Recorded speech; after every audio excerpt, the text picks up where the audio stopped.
When Brahmin, the bhikkhu, is devoted to wakefulness, then the Tathagata disciplines him further. Come, bhikkhu, be possessed of mindfulness and full awareness. Act in full awareness when going forward and returning. Act in full awareness when looking ahead and looking away. Act in full awareness when flexing and extending your limbs. Act in full awareness when wearing your robes and carrying your outer robe and bowl. Act in full awareness when eating, drinking, consuming food and tasting. Act in full awareness when defecating and urinating. Act in full awareness when walking, standing, sitting, falling asleep, waking up, talking, and keeping silent. When Brahmin, the bhikkhu, possesses mindfulness and full awareness, then the Tathagata disciplines him further. Come, bhikkhu, resort to a secluded resting place, the forest, the root of a tree, a mountain, a ravine, a hillside cave, a charnel ground, a jungle thicket, an open space, a heap of straw. He resorts to a secluded resting place, the forest or a heap of straw. On returning from his alms round, after his meal he sits down, folding his legs crosswise, setting his body erect, and establishing mindfulness before him. Abandoning covetousness for the world, he abides with a mind free from covetousness. He purifies his mind from covetousness. Abandoning ill will and hatred, he abides with a mind free from ill will, compassionate for the welfare of all living beings. He purifies his mind from ill will and hatred. Abandoning sloth and torpor, he abides free from sloth and torpor, percipient of light, mindful and fully aware. He purifies his mind from sloth and torpor. Abandoning restlessness and remorse, he abides unagitated with a mind inwardly peaceful. He purifies his mind from restlessness and remorse. Abandoning doubt, he abides having gone beyond doubt, unperplexed about wholesome states. He purifies his mind from doubt. Having thus abandoned these 5 hindrances, imperfections of the mind that weaken wisdom, quite secluded from sensual pleasures, secluded from unwholesome states, he enters upon and abides in the first jhana, which is accompanied by applied and sustained thought, with rapture and pleasure born of seclusion. With the stilling of applied and sustained thought, he enters upon and abides in the second jhana, which has self-confidence and singleness of mind without applied and sustained thought, with rapture and pleasure born of concentration. With the fading away as well of rapture, he abides in equanimity, and mindful and fully aware, still feeling pleasure with the body, he enters upon and abides in the third jhana, on account of which noble ones announce, he has a pleasant abiding who has equanimity and is mindful.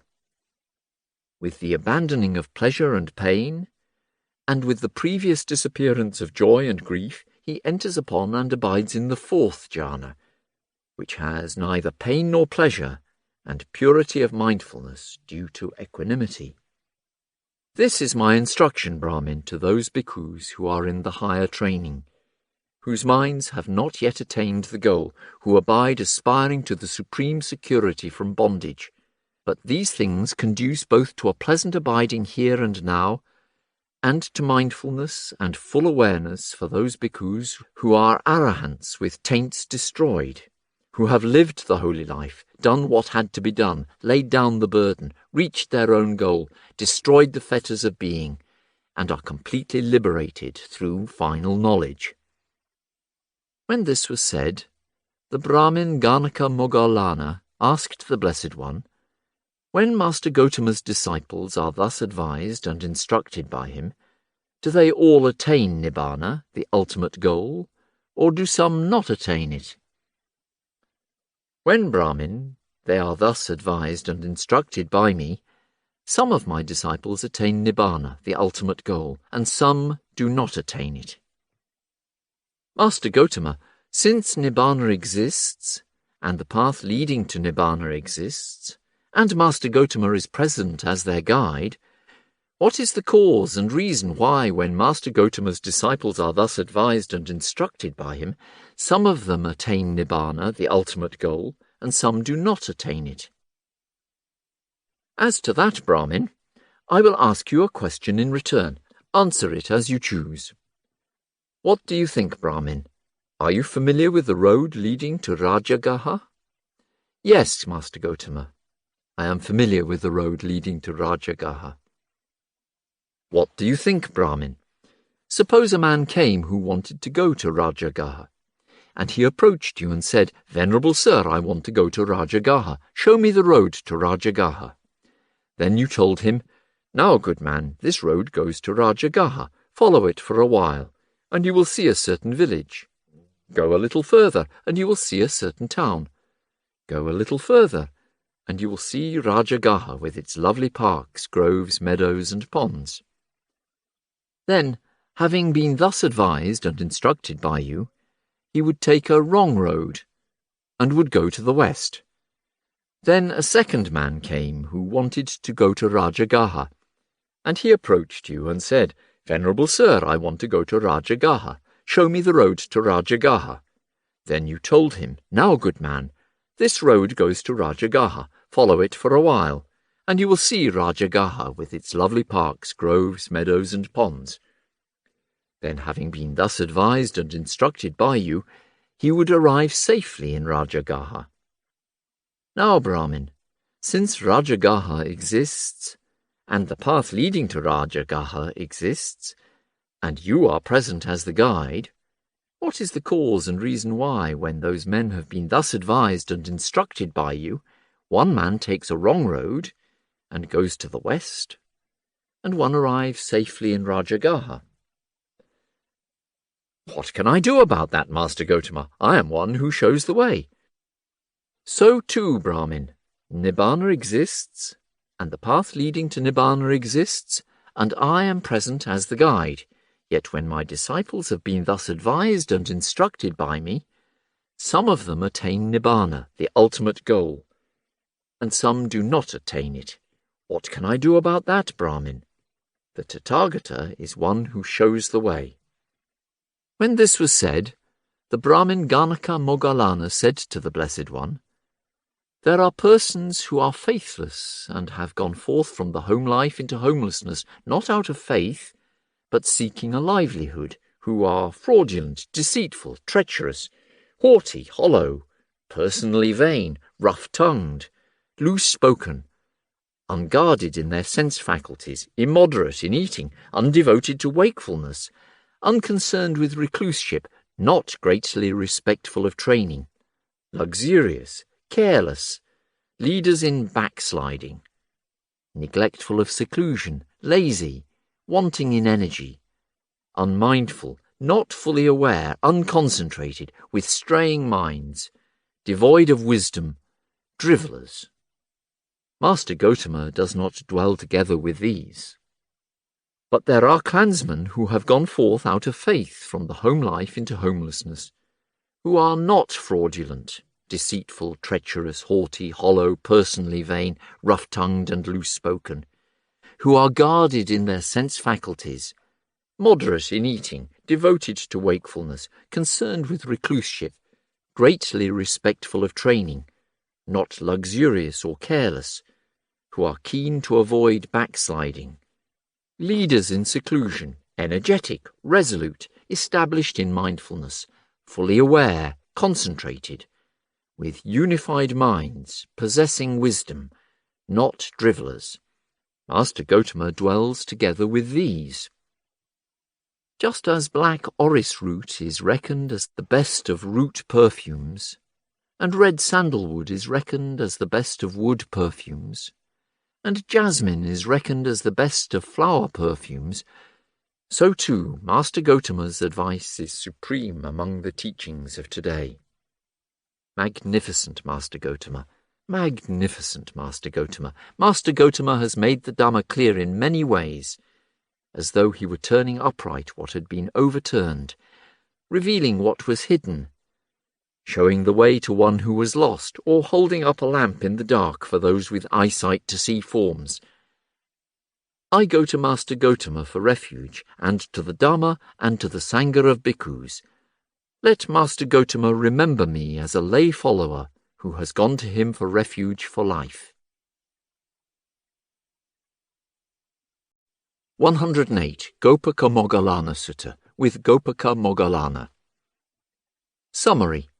The Venerable Ananda explains how the Sangha maintains its unity and internal discipline after the passing away of the Buddha.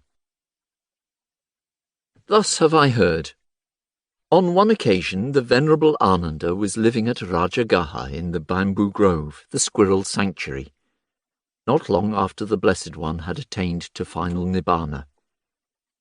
Now on that occasion King Ajatasattu Vedehiputra of Magadha, being suspicious of King Pajjota, was having Rajagaha fortified. Then when it was morning, the Venerable Ananda dressed, and taking his bowl and outer robe went into Rajagaha for alms. Then the Venerable Ananda thought, it is still too early to wander for alms in Rajagaha. Suppose I went to the Brahmin Gopaka Moggallana at his workplace. So the Venerable Ananda went to the Brahmin Gopaka Moggallana at his workplace. The Brahmin Gopaka Moggallana saw the Venerable Ananda coming in the distance, and said to him, Let Master Ananda come. Welcome to Master Ananda. It is long since Master Ananda found an opportunity to come here. Let Master Ananda be seated. This seat is ready. The Venerable Ananda sat down on the seat made ready.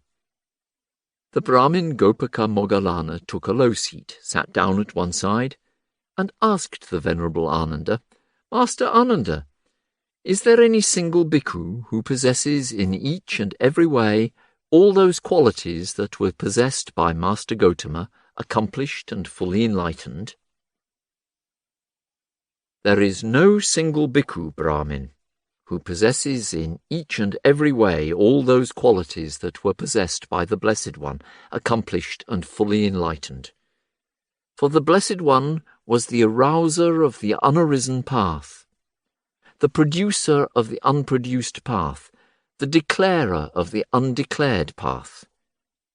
He was the knower of the path, the finder of the path, the one skilled in the path. But his disciples now abide following that path, and become possessed of it afterwards. But this discussion between the Venerable Ananda and the Brahmin Gopaka Moggallana was interrupted, for then the Brahmin Vasakara, the chief minister of Magadha, while supervising the work at Rajagaha, went to the Venerable Ananda at the workplace of the Brahmin Gopaka Moggallana. He exchanged greetings with the Venerable Ananda, and when this courteous and amiable talk was finished, he sat down at one side and asked the Venerable Ananda, For what discussion are you sitting together here now, Master Ananda? And what was your discussion that was interrupted?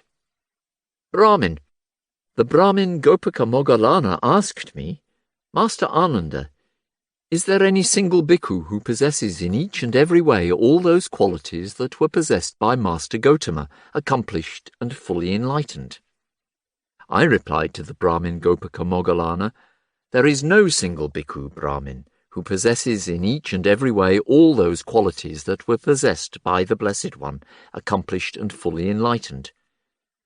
For the Blessed One was the arouser of the unarisen path, but his disciples now abide following that path, and become possessed of it afterwards. This was our discussion that was interrupted when you arrived.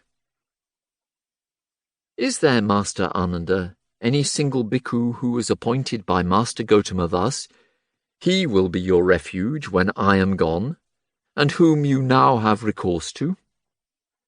There is no single bhikkhu, Brahmin, who was appointed by the Blessed One, who knows and sees, accomplished and fully enlightened thus, He will be your refuge when I am gone, and whom we now have recourse to. But is there, Master Ananda, any single bhikkhu who has been chosen by the Sangha, and appointed by a number of elder bhikkhus thus, He will be our refuge after the Blessed One has gone, and whom you now have recourse to. There is no single bhikkhu, Brahmin, who has been chosen by the Sangha and appointed by a number of elder bhikkhus thus, he will be our refuge after the Blessed One has gone, and whom we now have recourse to. But if you have no refuge, Master Ananda, what is the cause for your concord?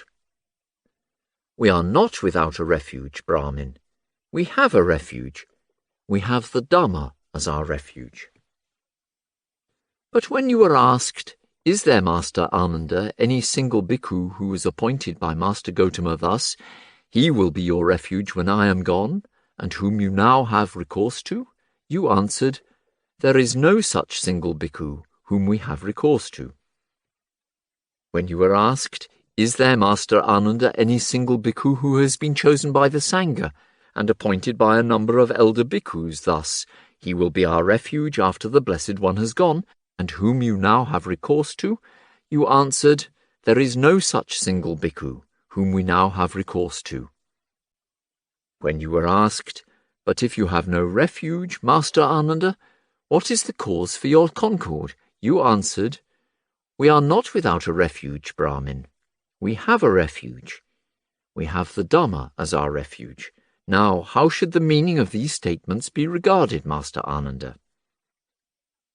Brahmin, the Blessed One who knows and sees, accomplished and fully enlightened, has prescribed the course of training for bhikkhus, and he has laid down the Patimokkha.